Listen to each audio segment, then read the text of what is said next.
Things were bound to get technical at some point one way or another. I mean, this is Bob we're talking about, right? If you remember from the last episode, as I was chimney driving down Thessaloniki Promenade, all excited and dreaming about my European trip, the windshield wipers died a death on me. Of course, all of that happened amidst the pouring rain, and I've been living in a windshield wiper-free world for the past couple of weeks.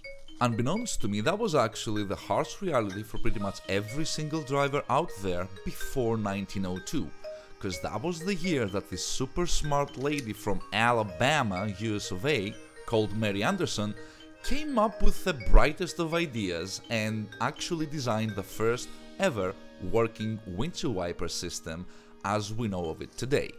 The evolution of such systems of course came with its own set of problems, and instead of scratching our heads over where am I gonna find a piece of cloth or a rag or my wife's wig or a stray cat to clean the water off my windscreen, to why don't my classic mini windshield wipers work? In the minutes that follow, I will be taking you through the repair as I tackled it myself, and mind you, this is something I've never actually had to deal with before, so it's new to me, and it's probably new to a lot of you mini enthusiasts out there watching this video. Since this is the first step in preparing the car for the trip, I will actually be using only the tools I have available in my toolbox. If I need something in addition to my toolbox, I will try and improvise with things I can actually find on the road. So, let's see what the plan is. So the plan really is to try and take everything apart, put some oil in it, make sure everything works properly, and take it from there. Of course, that's the wrong wrench.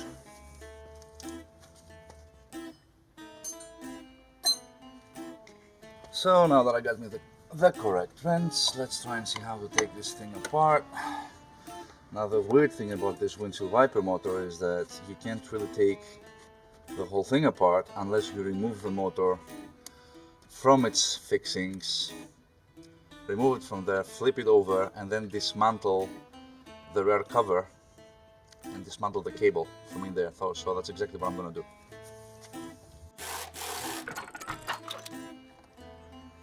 Something definitely wrong here. The motor is, I almost burned my hand off to the touch, so something's up.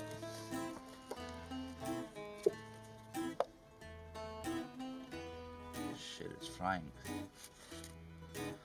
So I'm gonna let that cool down a bit and see what I'll do with it, and get me some gloves.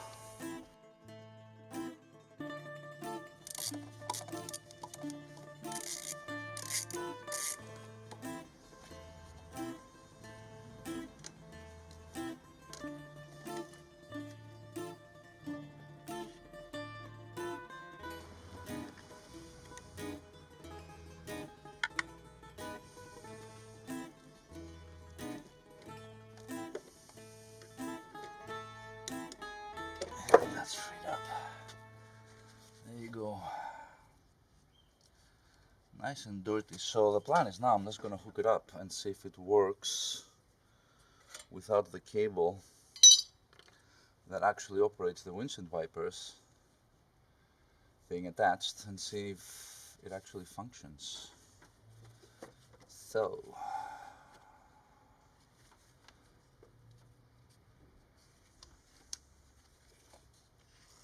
yep, it works. See? So there's something wrong with the cable itself. There we go. That's my quick release. You really don't create a bigger mess than the one you're trying to repair, so it's better to disconnect the battery altogether.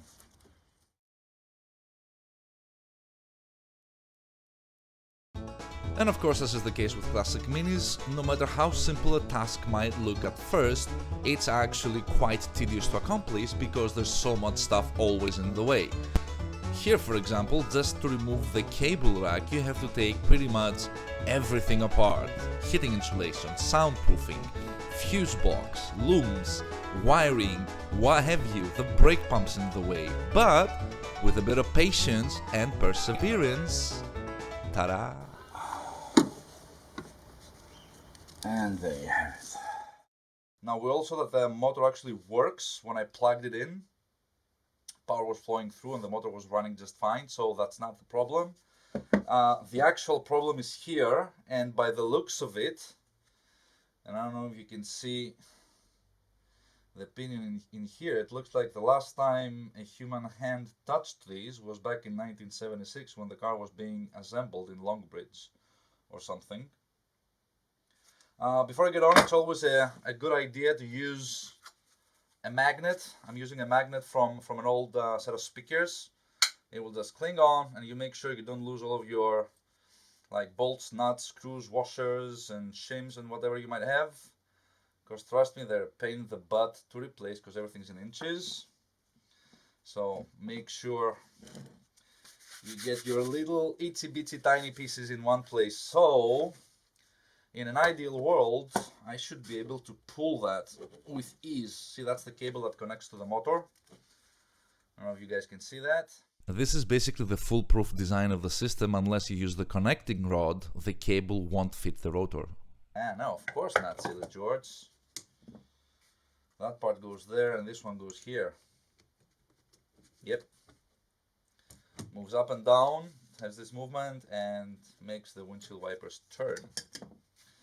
So I actually have to find a way to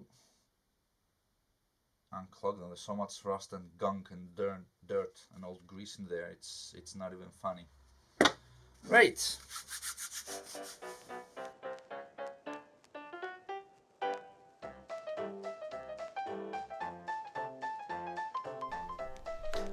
The cleaning apparatus I'm using is definitely not in my toolbox, but I can certainly procure all that stuff along the way. It's a plain brush, any form of container or Tupperware, and heating oil, which is basically diesel fuel that works miracles on old grease, dirt, rust, and gunk.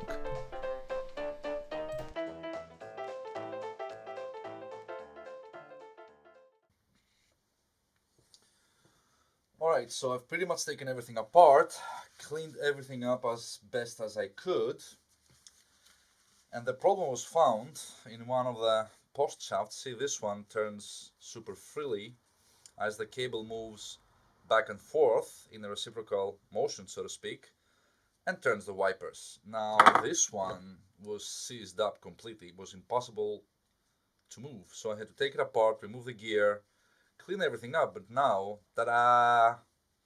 Problem fixed. Now the only thing left is to put everything back together, grease it up, and install it back in the car, which is gonna be fun.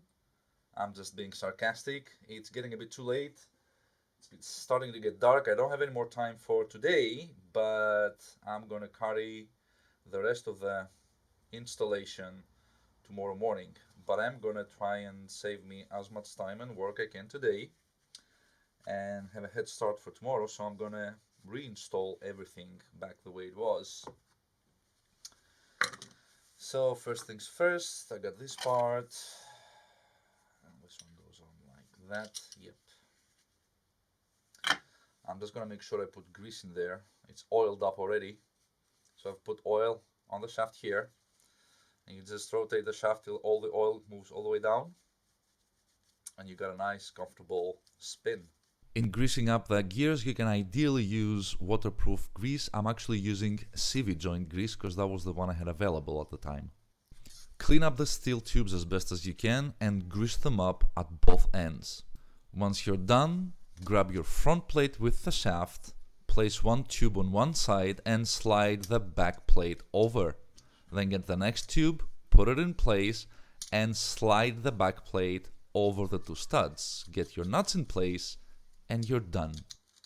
Make sure you clean up after your mess, dispose of your fluids properly, and don't let dirty stuff laying around. Trust me, it can be a fire hazard. So be neat and tidy and as clean as possible.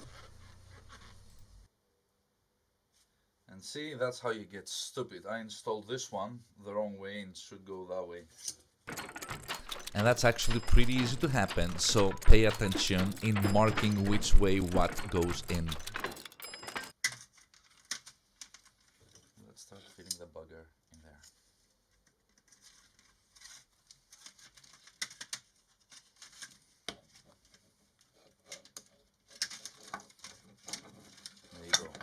turned so well. Look at that going in. Yes, and it's all the way through. So if you pay attention now, I got a very easy and smooth movement. That's it. Both of them turning at the same pace, no real resistance. And that's ready to be installed, I reckon, unless I've forgotten something. No, all I gotta do is clean it up a bit, tighten the screws. And Bob's your uncle, really. Bob, get ready, man. You got new windshield wipers, working ones this time. Alright, let's go get some rain.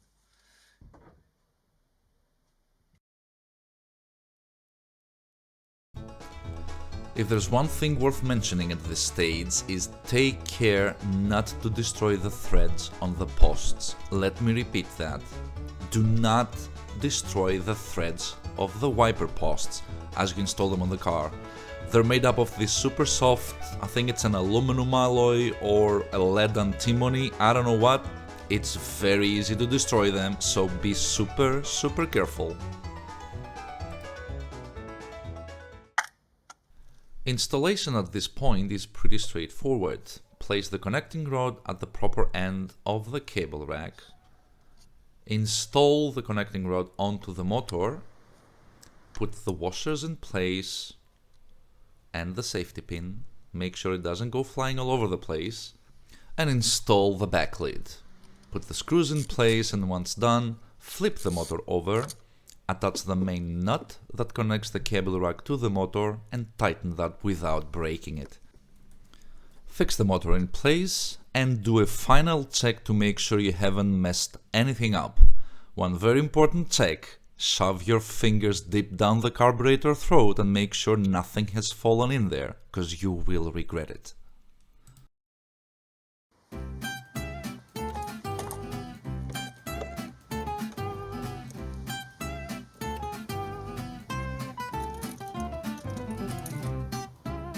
Moment of truth.